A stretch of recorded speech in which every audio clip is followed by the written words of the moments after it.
सीतां भरतं भरतानुजं सुग्रीवं वायुसूनुं च प्रणमामि पुनः पुनः।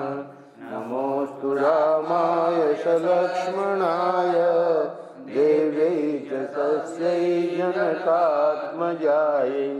नमोऽस्तु रुद्रेन्द्रयमानिलेभ्यो नमोऽस्तु चन्द्रार्कमरुद्गणेभ्यः। नारायण नारायण नारायण नारायण। इधर लगभग भरत जी सेना सहित चित्रकूट पहुंच गए हैं, पर अभी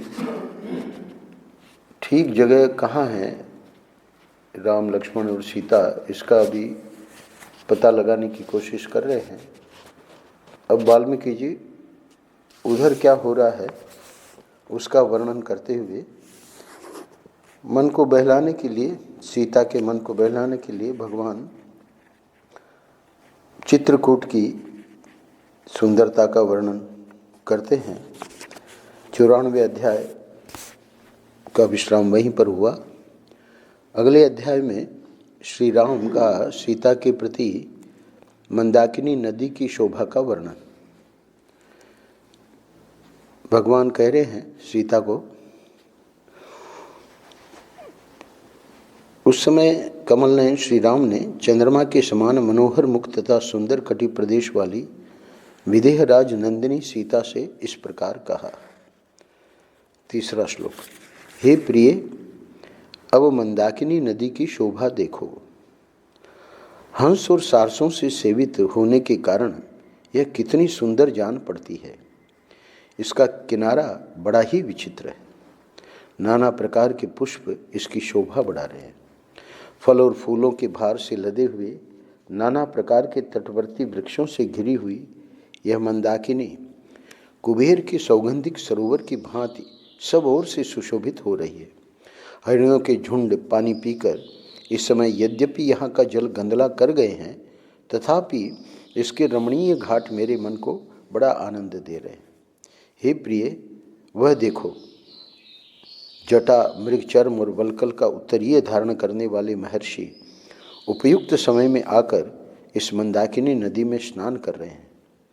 हे विशाल लोचने, ये दूसरे मुनि जो कठोर व्रत का पालन करने वाले हैं, नैतिक नियम के कारण दोनों भुजाएं ऊपर उठाकर सूर्य देव का उपस्थान कर रहे हैं। हवा के झोंकों से राम जी चूँकि बहुत तीर्थ यात्रा वगैरह किए थे और उसी तीर्थ यात्रा में इनको वैराग्य भी हुआ, तो ये सब बातें उनको पता है। सीता पहली बार ये सब देख रही है तो उनको बताते हैं। हवा के झोंकों से जिनकी शिखाएं झूम रही हैं, अतएव जो मंदाकिनी नदी के उभय तटों पर फूल और पत्ते बिखेर रहे हैं, उन वृक्षों से उपलक्षित हुआ यह पर्वत मानो नृत्य सा करने लगा है। देखो, मंदाकिनी नदी की कैसी शोभा है।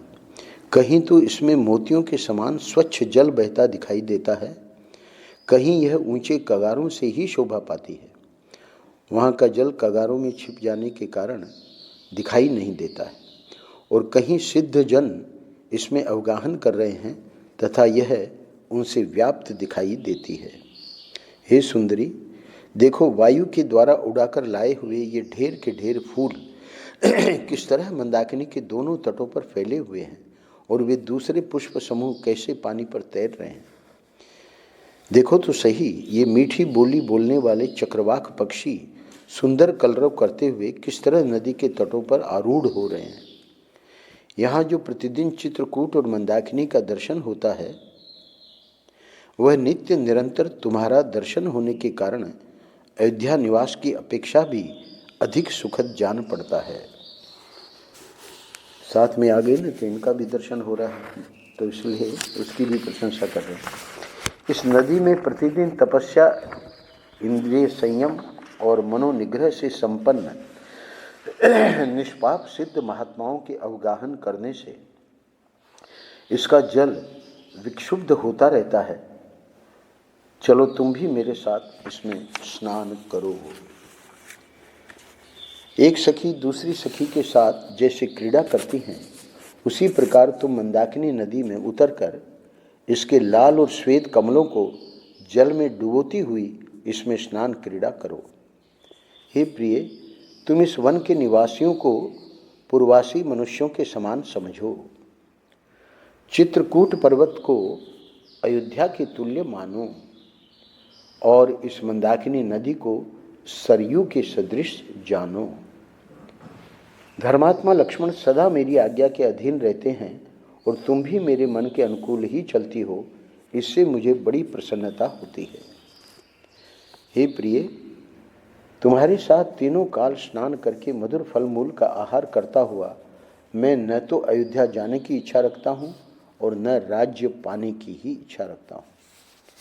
जिसे हाथियों के समूह मथे डालते हैं तथा सिंह और वानर जिसका जल पिया करते हैं, जिसके तट पर सुंदर पुष्पों से लदे वृक्ष शोभा पाते हैं तथा जो पुष्प समूहों से अलंकृत है, ऐसी इस रमणीय मंदाकिनी नदी में स्नान करके जो ग्लानि रहित और सुखी न हो जाए, ऐसा मनुष्य इस संसार में कोई नहीं है। रघुवंश की वृद्धि करने वाले श्री रामचंद्र जी मंदाकिनी नदी के प्रति ऐसी अनेक प्रकार की सुसंगत बातें कहते हुए नीलकांति वाले रमणीय चित्रकूट पर्वत पर अपनी प्रिय पत्नी सीता के साथ विचरने लगे। अगले अध्याय में इस प्रकार मिथिलेश कुमारी सीता को मंदाकिनी नदी का दर्शन कराकर उस समय श्री रामचंद्र जी पर्वत के समतल प्रदेश में उनके साथ बैठ गए और तपस्वी जनों के उपभोग में आने योग्य फलमूल के गूदे से उनकी मानसिक प्रसन्नता को बढ़ाने उनका लालन करने लगे। सीता जी का धर्मात्मा रघुनंदन सीता जी के साथ इस प्रकार की बातें कर रहे थे। हे प्रिय, यह फल परम पवित्र है, यह बहुत स्वादिष्ट है तथा इस कंद को अच्छी तरह आग पर सेका गया है। इस प्रकार भी उस पर्वतीय प्रदेश में बैठे हुए ही थे कि उनके पास आने वाली भरत की सेना की धूल और कोलाहल दोनों एक साथ प्रकट हुए और आकाश में फैलने लगे।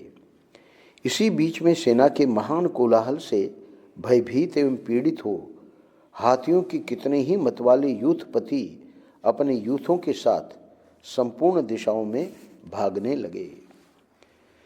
श्री रामचंद्र जी ने सेना से प्रकट हुए उस महान कोलाहल को सुना तथा भागे जाते हुए उन समस्त यूथपतियों को भी देखा।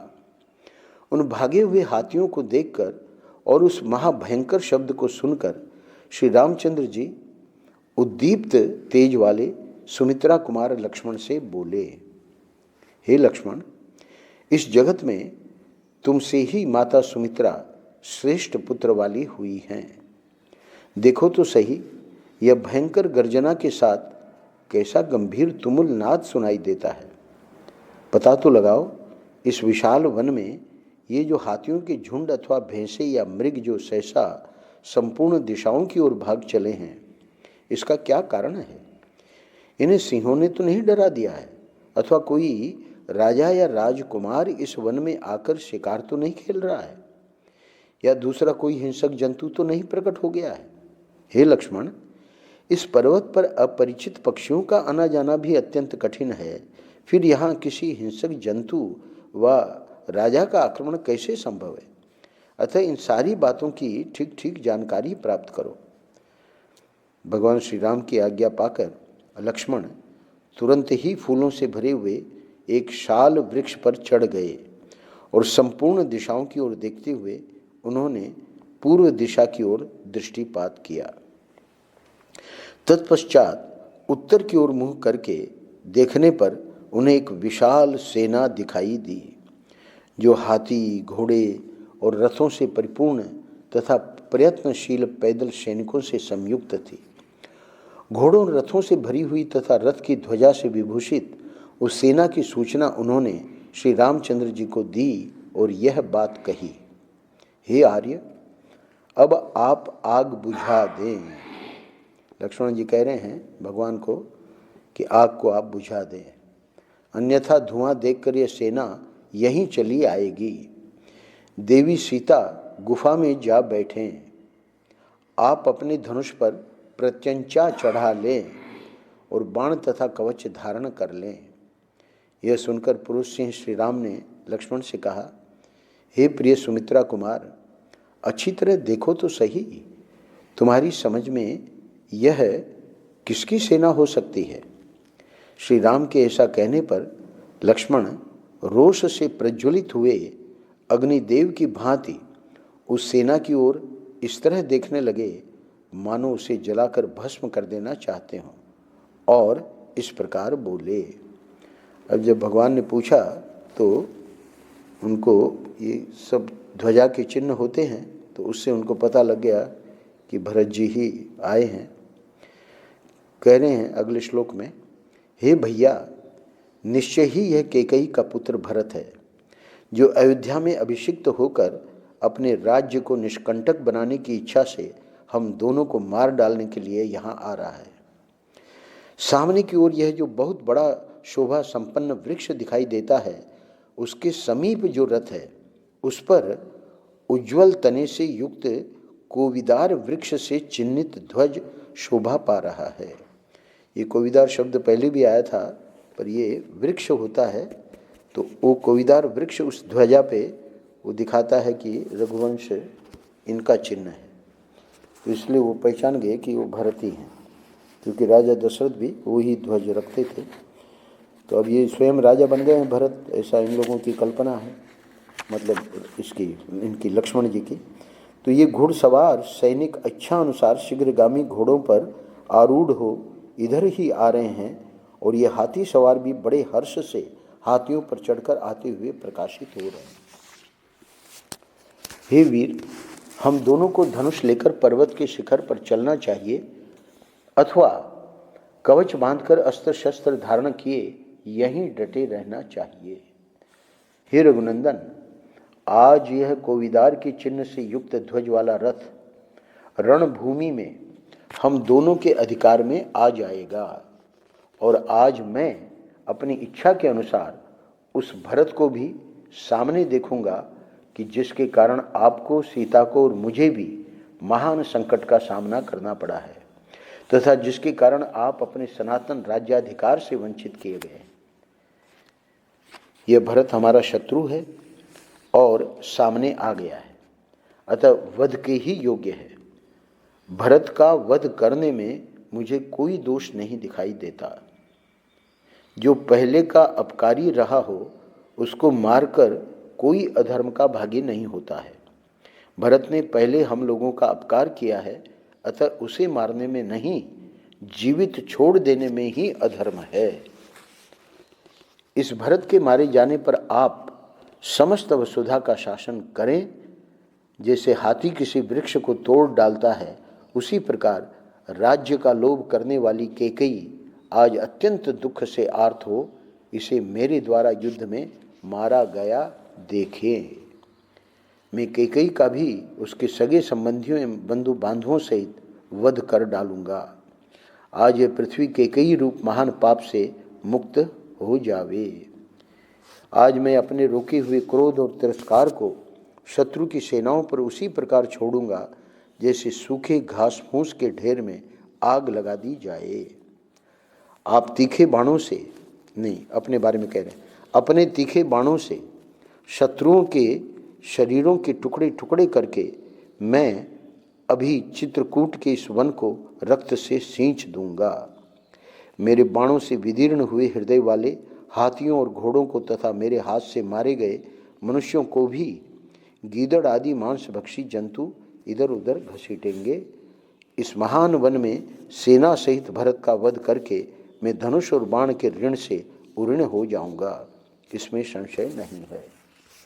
यहाँ 96वां सब अध्याय पूरा होता है। अगले अध्याय में लक्ष्मण भरत के प्रति रोषावेश के कारण क्रोधवश अपना विवेक खो बैठे थे। उस अवस्था में श्री राम ने उन्हें समझा बुझाकर शांत किया और इस प्रकार कहा, हे लक्ष्मण, महाबली और महान उत्साही भरत जब स्वयं यहाँ आ गए हैं तब इस समय यहाँ धनुष अथवा ढाल तलवार से क्या काम है? पिता के सत्य की रक्षा के लिए प्रतिज्ञा करके यदि मैं युद्ध में भरत को मारकर उनका राज्य छीन लूं तो संसार में मेरी कितनी निंदा होगी। फिर उस कलंकित राज्य को लेकर मैं क्या करूंगा? अपने बंधु बांधवों या मित्रों का विनाश करके जिस धन की प्राप्ति होती हो वह तो विष मिश्रित भोजन के समान सर्वथा त्याग देने योग्य है। उसे मैं कदापि ग्रहण नहीं करूंगा। मैं तुमसे प्रतिज्ञा पूर्वक कहता हूं कि धर्म, अर्थ, काम और पृथ्वी का राज्य भी मैं तुम्ही लोगों के लिए चाहता हूं। हे सुमित्रा कुमार, मैं भाइयों के संग्रह और सुख के लिए ही राज्य की भी इच्छा करता हूं और इस बात की सच्चाई के लिए मैं अपना धनुष छूकर शपथ खाता हूं। हे सौम्य लक्ष्मण, समुद्र से घिरी हुई यह पृथ्वी मेरे लिए दुर्लभ नहीं है, परंतु मैं अधर्म से इंद्र का पद पाने की भी इच्छा नहीं कर सकता। भरत को, तुमको और शत्रुघ्न को छोड़कर यदि मुझे कोई सुख मिलता हो तो उसे अग्निदेव जलाकर भस्म कर डाले। भरत बड़े भ्रातृभक्त हैं, वे मुझे प्राणों से भी बढ़कर प्रिय हैं। मुझे तो ऐसा मालूम होता है। भरत ने अयोध्या में आने पर जब सुना है कि मैं तुम्हारे और जानकी के साथ जटा वल्कल धारण करके वन में आ गया हूं, तब उनकी इंद्रियां शोक से व्याकुल हो उठी हैं और वे कुल धर्म का विचार करके स्नेह युक्त हृदय से हम लोगों से मिलने आए हैं। इन भरत के आगमन का इसके सिवाय दूसरा कोई उद्देश्य नहीं हो सकता। माता कैकेयी के प्रति कुपित हो उन्हें कठोर वचन सुनाकर और पिताजी को प्रसन्न करके श्रीमान भरत मुझे राज्य देने के लिए आए हैं। भरत का हम लोगों से मिलने के लिए आना सर्वथा समयोचित है। वे हमसे मिलने के योग्य हैं। हम लोगों का कोई अहित करने का विचार तो वे कभी मन में भी नहीं ला सकते। भरत ने तुम्हारे प्रति, अब एक प्रश्न पूछ रहे हैं लक्ष्मण जी को, भरत ने तुम्हारे प्रति पहले कब कौन सा अप्रिय बर्ताव किया है जिससे आज तुम्हें उनसे ऐसा भय लग रहा है और तुम उनके विषय में इस तरह की आशंका कर रहे हो? भरत के आने पर तुम उनसे, अब एक बात कह रहे हैं लक्ष्मण को कि भरत के आने पर तुम उनसे कोई कठोर या अप्रिय वचन न बोलना। यदि तुमने उनसे कोई प्रतिकूल बात कही तो वह मेरे ही प्रति कही हुई समझी जाएगी। स्पष्ट मना कर रहे हैं। सुमित्रा नंदन, हे सुमित्रा नंदन, कितनी ही बड़ी आपत्ति क्यों न हो, पुत्र अपने पिता को कैसे मार सकता है अथवा भाई अपने प्राणों के समान प्रिय भाई की हत्या कैसे कर सकता है? यदि तुम राज्य के लिए ऐसी कठोर बात कहते हो तो मैं भरत से मिलने पर उन्हें कह दूंगा कि तुम यह राज्य लक्ष्मण को दे दो। हे लक्ष्मण, यदि मैं भरत से यह कहूं कि तुम राज्य इन्हें दे दो तो वे बहुत अच्छा कहकर अवश्य मेरी बात मान लेंगे। अपने धर्मपरायण भाई के ऐसा कहने पर, अब भगवान राम जब इस प्रकार लक्ष्मण को कहे, वाल्मीकि जी कह रहे हैं, अपने धर्मपरायण भाई के ऐसा कहने पर उन्हीं के हित में तत्पर रहने वाले लक्ष्मण लज्जावश मानो अपने अंगों में ही समा गए, लाज से गड़ गए। श्री राम का पूर्वोक्त वचन सुनकर लज्जित हुए लक्ष्मण ने कहा, हे भैया, मैं समझता हूँ हमारे पिता महाराज दशरथ स्वयं ही आपसे मिलने आए हैं। अभी इनको पता नहीं है कि दशरथ जी का शरीर पूरा हो गया है, तो इन्होंने तो कहा कि भरत मिलने आए हैं, पर अब लक्ष्मण को लग रहा है कि संभव है कि पिताजी ही आए हैं। सिर्फ ध्वजा देखी है दूर से। लक्ष्मण को लज्जित हुआ देख श्री राम ने उत्तर दिया, मैं भी ऐसा ही मानता हूँ कि हमारे महाबाहु पिताजी ही हम लोगों से मिलने आए हैं। ये तो अंतर्यामी है ना भगवान, तो उन्होंने तो भरत का, पर अब जब लक्ष्मण कह रहे हैं कि लगता है पिताजी आए हैं। अथवा मैं ऐसा समझता हूँ कि हमें सुख भोगने के योग्य मानते हुए पिताजी वनवास के कष्ट का विचार करके हम दोनों को निश्चय ही घर लौटा ले जाएंगे। पिताजी आए हैं तो फिर पिताजी की बात माननी ही पड़ेगी। मेरे पिता रघुकुल तिलक श्रीमान महाराज दशरथ अत्यंत सुख का सेवन करने वाली इन विदेह राजनंदिनी सीता को भी वन से साथ लेकर ही घर को लौटेंगे। वाल्मीकि जी दिखा रहे हैं कि भगवान भी जब मनुष्य अवतार लेते हैं तो कैसे मन में ऊहापोह होती है। जैसे हम लोगों के मन में होता है संकल्प विकल्प। अच्छे घोड़ों के कुल में उत्पन्न हुए ये ही वे दोनों वायु के समान वेगशाली शीघ्रगामी वीर मनोरम अपने उत्तम घोड़े चमक रहे हैं। अब उनको दिख गए तो वो दो घोड़े जो थे विशेष थे, और यहाँ तक कि वो गजराज, क्योंकि सब जानते तो ही हैं परम बुद्धिमान पिताजी की सवारी में रहने वाला ये वही विशालकाय शत्रुंजय नामक बूढ़ा गजराज है जो सेना के मुहाने पर झूमता हुआ चल रहा है। हे महाभाग, अब यहाँ एक आश्चर्य है, ये है, वो क्या है? हे महाभाग, परंतु इसके ऊपर पिताजी का वह विश्वविख्यात दिव्य श्वेत छत्र मुझे नहीं दिखाई देता है। हमेशा जब भी चलते थे राजा दशरथ तो शत्रुंजय गजराज पे वो श्वेत छत्र हमेशा रहता था। इससे मेरे मन में संशय उत्पन्न होता है। हे लक्ष्मण, अब मेरी बात मानो और पेड़ से नीचे उतर आओ। धर्मात्मा श्री राम ने सुमित्रा कुमार लक्ष्मण से जब ऐसी बात कही तब युद्ध में विजय पाने वाले लक्ष्मण उस शाल वृक्ष के अग्रभाग से उतरे और श्री राम के पास हाथ जोड़कर खड़े हो गए। उधर भरत ने सेना को आज्ञा दी कि यहाँ किसी को हम लोगों के द्वारा बाधा नहीं पहुँचनी चाहिए। उनका यह आदेश पाकर समस्त सैनिक पर्वत के चारों ओर नीचे ही ठहर गए। उस समय हाथी, घोड़े और मनुष्यों से भरी हुई इक्ष्वाकु वंशी नरेश की वह सेना पर्वत के आसपास की 1.5 योजन यानी 6 कोश भूमि घेर कर पड़ाव डाले हुए थी। 6 कोश यानी 12 मील यानी करीब करीब 15 किलोमीटर पूरी वृंदावन की परिक्रमा। नीतिज्ञ भरत धर्म को सामने रखते हुए गर्व को त्याग कर रकुल नंदन श्री राम को प्रसन्न करने के लिए जिसे अपने साथ ले आए थे, वह सेना चित्रकूट पर्वत के समीप बड़ी शोभा पा रही थी। अब अगले अध्याय में इस प्रकार सेना को ठहराकर जंगम प्राणियों में श्रेष्ठ एवं प्रभावशाली भरत ने गुरु सेवा परायण एवं पिता के आज्ञा पालक श्री रामचंद्र जी के पास जाने का विचार किया।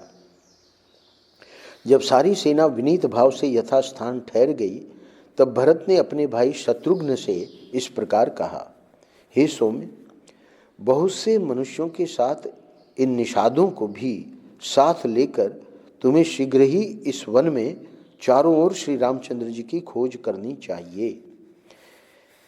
निषाद राज गुह स्वयं भी धनुष बाण और तलवार धारण करने वाले अपने सहस्त्रों बंधु बांधवों से घिरे हुए जाएं और इस वन में श्री राम और लक्ष्मण का अन्वेषण करें। मैं स्वयं भी मंत्रियों, पुरवासियों, गुरुजनों तथा ब्राह्मणों के साथ उन सब से घिरा रहकर पैदल ही सारे वन में विचरण करूँगा, यानी मैं भी ढूंढूंगा और तुम लोग भी ढूंढो। जब तक श्री राम, महाबली लक्ष्मण अथवा महाभागा विदेह राजकुमारी सीता को न देख लूँगा तब तक मुझे शांति नहीं मिलेगी। बिन देखे रघुनाथ पद जिए की जरन न जाए। जब तक अपने पूज्य भ्राता श्री राम के कमल दल के सदृश विशाल नेत्रों वाले सुंदर मुखचंद्र का दर्शन न कर लूँगा तब तक मेरे मन को शांति नहीं प्राप्त होगी। निश्चय ही सुमित्रा कुमार लक्ष्मण कृतार्थ हो गए, जो श्री रामचंद्र जी के उस कमल सदृश नेत्र वाले महातेजस्वी मुख का निरंतर दर्शन करते हैं, जो चंद्रमा के समान निर्मल एवं आह्लाद प्रदान करने वाला है। जब तक भाई श्री राम के राजोचित लक्षणों से युक्त चरणार विंदों को अपने सिर पर नहीं रखूंगा तब तक मुझे शांति नहीं मिलेगी। जब तक राज्य के सच्चे अधिकारी आर्य श्री राम पिता पितामहों के राज्य पर प्रतिष्ठित हो अभिषेक के जल से आर्द्र नहीं हो जाएंगे तब तक मेरे मन को शांति नहीं प्राप्त होगी। जो समुद्र पर्यंत पृथ्वी के स्वामी अपने पतिदेव श्री रामचंद्र जी का अनुसरण करती है, वे जनक किशोरी विदेह राजनंदिनी महाभागा सीता अपने इस सत्कर्म से कृतार्थ हो गई, यानी उनके साथ आई हैं। तो लक्ष्मण और सीता तो कृतार्थ हो ही गई। जैसे नंदन वन में कुबेर निवास करते हैं, उसी प्रकार जिसके वन में श्री रामचंद्र जी विराज रहे हैं वह चित्रकूट परम मंगलकारी तथा गिरिराज हिमालय एवं वेंकटाचल के समान श्रेष्ठ पर्वत है। यहाँ गिरिराज का भी नाम आया है। इससे पता लगता है कि ये जो घटनाएं हैं वो क्रम से राम जी का एक ही बार नहीं होता अवतार, तो इस प्रकार से गिरिराज जी भी है। नहीं तो फिर प्रश्न उठेगा कि गिरिराज जी जो है तो वो अभी कैसे दिख रहे हैं, पहले से ही। अभी तो आगे जाके और बनाएंगे सेतु, और वो सेतु में जो पर्वत जिसका शिला को हिमालय से लाए थे और अब उसका जो काम नहीं रहा तो रोक दिया गया, तो फिर उसी को यहाँ स्थापन किया गया गोवर्धन के रूप में। तो ये प्रश्न उठेगा, पर ये कल्प भेद से कथाएं चक्र में चलती रहती हैं। तो गिरिराज जी का वर्णन है पहले से ही। यह सर्प सेवित दुर्गम वन भी कृतार्थ हो गया, जहाँ शस्त्रधारियों में श्रेष्ठ महाराज श्री राम निवास करते हैं।